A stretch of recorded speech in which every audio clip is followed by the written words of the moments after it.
আমরা আজকে আলোচনা শুরু করব টাইপস অফ পলিমারাইজেশন। অর্থাৎ এই যে পলিমারাইজেশন বিক্রিয়া, এটা কত ধরনের আছে।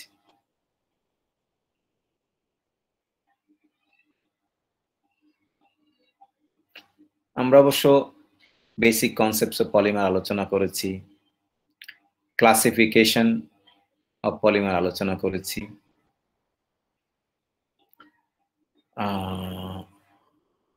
এখন আমরা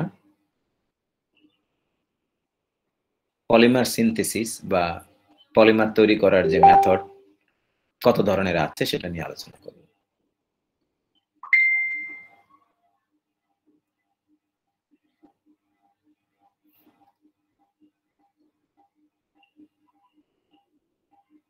এখানে কতগুলো ইম্পর্টেন্ট টার্ম তোমাদের ক্লিয়ার হওয়া দরকার ক্লাসিফিকেশন অফ পলিমারাইজেশন যখন আলোচনা করব তার আগে আগে আর কি।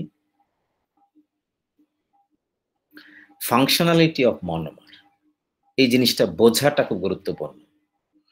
মনোমার কি সেটা তো বুঝেছো। মনোমার হলো ছোট ছোট কেমিক্যাল কম্পাউন্ড যাদের থেকে আমরা পলিমার তৈরি করতে পারি। তাদের মধ্যে কেমিক্যাল রিঅ্যাকশন হলে এই ছোট ছোট গুলি একটা একটা পর আরেকটার পর আরেকটা যুক্ত হয়ে অনেক লম্বা অণু তৈরি করে এবং ম্যাক্রোমলিকুল বা পলিমার মলিকুল তৈরি করে। তাহলে ফাংশনালিটি কাকে বলে? আইউপ্যাক আমাদেরকে একটা সংজ্ঞা দিয়েছে ফাংশনালিটির সংজ্ঞা, এবং আইউপ্যাকের যে গোল্ড বুক আমি তোমাদেরকে দিয়েছি, সেখানে তোমরা ডাউনলোড করতে পারো বা ইন্টারনেটে সার্চ করলে তোমরা পাবা। গোল্ড বুকটা হলো এই যত কিছু আছে পলিমার রিলেটেড সব ওখানে আছে সংজ্ঞা। তো আইউপ্যাক কি বলছে, ফাংশনালিটি অফ মনোমার বলতে কি বলছে আমরা আগে একটু শুনে নিই। Number of covalent bonds that a monomer molecule or monomeric unit in a macromolecule or oligomer molecule can form with other reactants. সরলভাবে সহজভাবে যদি আমি বাংলা করি তাহলে ফাংশনালিটি, মনোমারের ফাংশনালিটিটা কি? মনোমারের ফাংশনালিটি হলো একটা সংখ্যা। কিসের সংখ্যা? সমযোজী বন্ধনের সংখ্যা। যে বন্ধনটা সে তৈরি করতে পারে অন্য কারোর সাথে। তাহলে আমি সোজা কথা, একটা মনোমার যতটা বন্ধন তৈরি করতে পারে সেটাই হলো তার ফাংশনালিটি। সমযোজী বন্ধন যতটা তৈরি করতে পারে। আচ্ছা, কিন্তু কথাটা এত সহজ না, আরো আছে এটার পিছনে কথা। তাহলে তোমাদের মনে প্রশ্ন থাকতে পারে মনোমারের ফাংশনালিটি তাহলে কত? মনোমারের ফাংশনালিটি অবশ্যই হইতে হবে 2, তার নিচে না। 2 হইতে হবে। বেশি হইতে পারে কিন্তু 2 এর নিচে না। তাহলে এখন তুমি প্রশ্ন করতে পারো যে স্যার তাহলে ইথানল এটার ফাংশনালিটি কত, হাইড্রোক্লোরিক অ্যাসিডের ফাংশনালিটি কত? এই সবগুলোর ফাংশনালিটি কিন্তু এক। সালফিউরিক অ্যাসিডের ফাংশনালিটি কত? এক। অবশ্য বলতে পারো যে স্যার সালফিউরিক অ্যাসিড তো অর্গানিক না, সমযোজী বন্ধন তৈরি করে না। তা ঠিক, আমি জাস্ট বোঝানোর জন্য বলছি আর কি ফাংশনালিটি কত। আমরা অবশ্যই অর্গানিক কম্পাউন্ডের উদাহরণ, যেমন মনে করি ইথানলের কথা বললাম, এটা ফাংশনালিটি হলো 1। অ্যাসিটিক অ্যাসিড কত? 1। এগুলি সব 1। ফাংশনালিটি যদি 2 হয় তাহলে পলিমার চেইনটা হবে লিনিয়ার চেইন। লিনিয়ার বুঝো? সরল রেখা হবে, সরল রেখার মতো হবে বা রেখা হবে। লিনিয়ার বলতে সবসময় যে একেবারে স্ট্রেট না, একটু কার্ভ হইলেও চলবে, কোনো সমস্যা নেই, রেখা হবে। আর ফাংশনালিটি যদি 2 এর বেশি হয় তাহলে পলিমারটা হবে ব্রাঞ্চড অথবা ক্রস লিঙ্কড।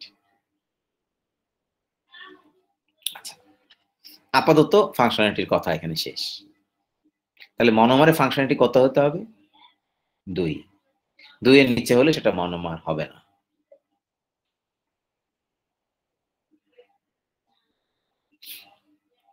এবার চলে আসি, ওই কথাটা কেন বলে নিলাম পরে আমাদের কাজে লাগবে আর কি।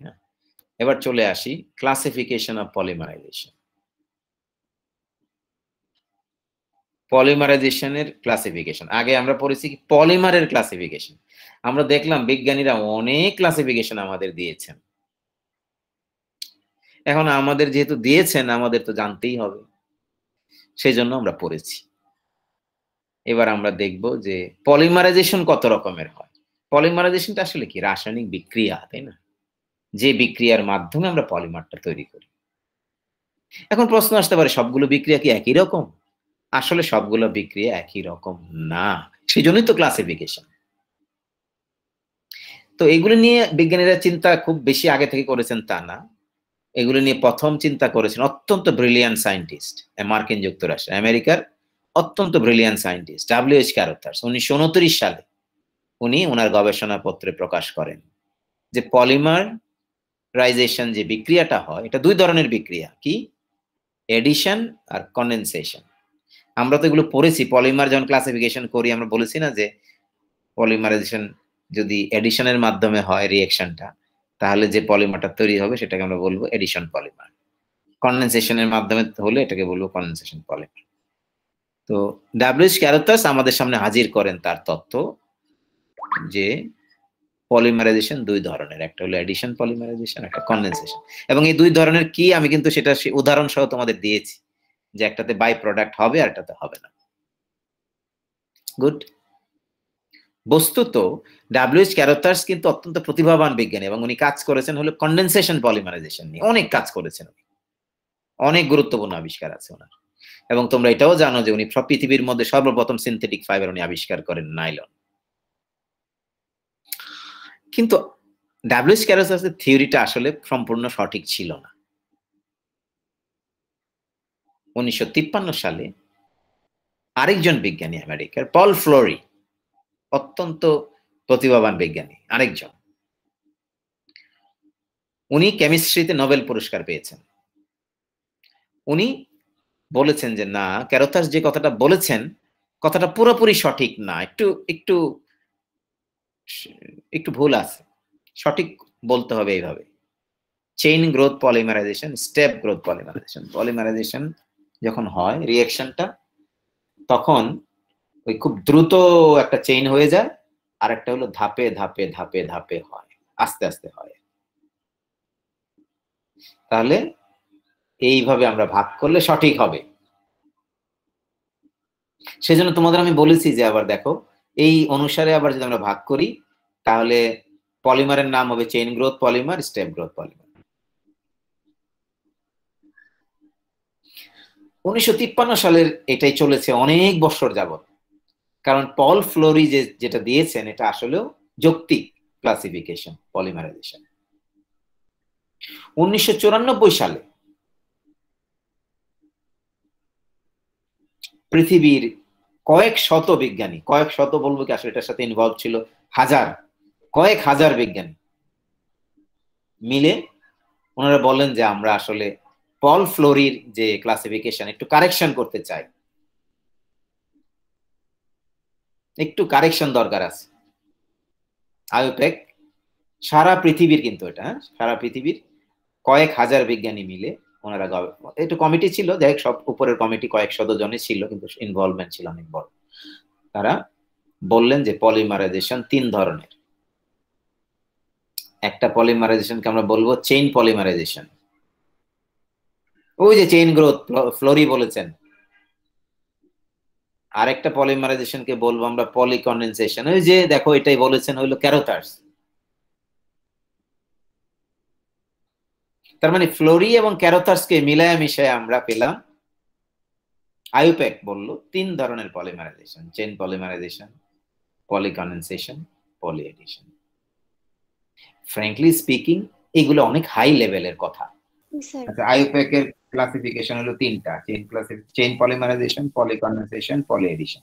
তবে আইউপ্যাক এর ক্লাসিফিকেশনের সাথে ফ্লোরির খুব আকাশ পাতাল পার্থক্য নাই, কাছাকাছি। নামটা অবশ্য একটু হয়তো ওই ক্যারোথার্সের কিছু নাম চলে আসছে, কিন্তু মূল খুব একটা পার্থক্য নাই। আমরা এবার একটু বিশদভাবে দেখি আমরা কিভাবে শিখবো ক্লাসিফিকেশন। পলিমারাইজেশন রিঅ্যাকশন মূলত দুই ধরনের, একটা হলো চেইন রিঅ্যাকশন, একটা হলো স্টেপ রিঅ্যাকশন। চেইন রিঅ্যাকশন কিভাবে হয়?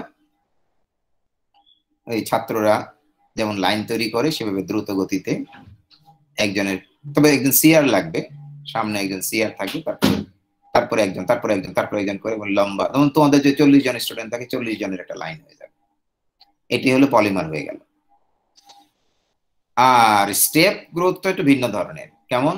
যে আমি বললাম যে এই তোমরা ছাত্ররা ছড়ায় ছিটে একটা মাঠের মধ্যে আসো, এই তোমরা লাইন ধরতে হবে, তোমাদের লাইন তৈরি করতে হবে, তবে এখন না, দ্রুত গতিতে না। তোমরা করবা কি, তোমার পাশে যে আছে তার একটা হাত ধরো, একটা হাত ধরবা কিন্তু। তাহলে তুমি যদি তোমার পাশের একজনের হাত ধরো, তাহলে এই লাইনে কয়জন সদস্য হবে? 2 জন। আবার এরকম আরেকজন ছাত্র তার পাশের একজনের হাত ধরলো, 2 জন। লাইন এখানে একটা হইলো, এখানে আরেকটা হইলো। আবার আরেকটু দূরে গিয়ে আরেকটা 2 জন। কিন্তু আবার অনেক, একটা ছেলে আছে তার আশেপাশে কেউ নাই, তাহলে তো সে হাত ধরতে পারবে না কারো, সে একাই রইল আর কি।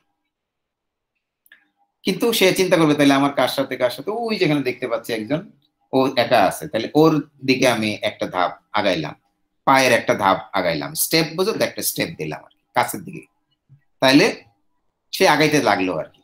সে হয়তো 4টা ধাপ পরে গিয়ে ওর সাথে ধরতে পারবে। আবার এমন হইতে পারে একটা ধাপ পরেই তাকে পেয়ে যাবে, পেয়ে গেলে সে আবার 3য় ধাপে গিয়ে 2 জন হইল।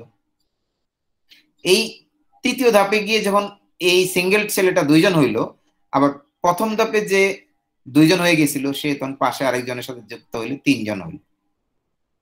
আবার সে পাশের একজনের সাথে যুক্ত না হয়ে পাশে 2 জনের একটা লাইন ছিল, ওই 2 জনের লাইনের সাথে যুক্ত হইল। তাহলে প্রথমে ছিল 2 জন, আর 2 জনের লাইনের সাথে যুক্ত হলে পট করে 4 জন হয়ে গেল।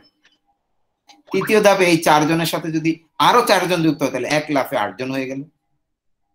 কিন্তু আবার এই 4 জন যদি আবার একটা সিঙ্গেল ছেলের সাথে যুক্ত হয়, তাহলে 5 জন হলো। এভাবে বিচ্ছিন্ন ভাবে আস্তে আস্তে লাইনটা বড় হতে থাকবে। এটা হলো স্টেপ গ্রোথ পলিমারাইজেশন। তাহলে আমরা পুরো পলিমারাইজেশনকে আমরা যদি আমাদের চোখের সামনে নিয়ে আসি, সেটাই এই স্লাইডে দেখানো আছে, যে chain growth polymerisation, step growth বা step polymerisation. Chain polymerisation free রেডিক্যালের সাহায্যে হয়, তাহলে পলিমারাইজেশনের নাম হলো রেডিক্যাল পলিমারাইজেশন।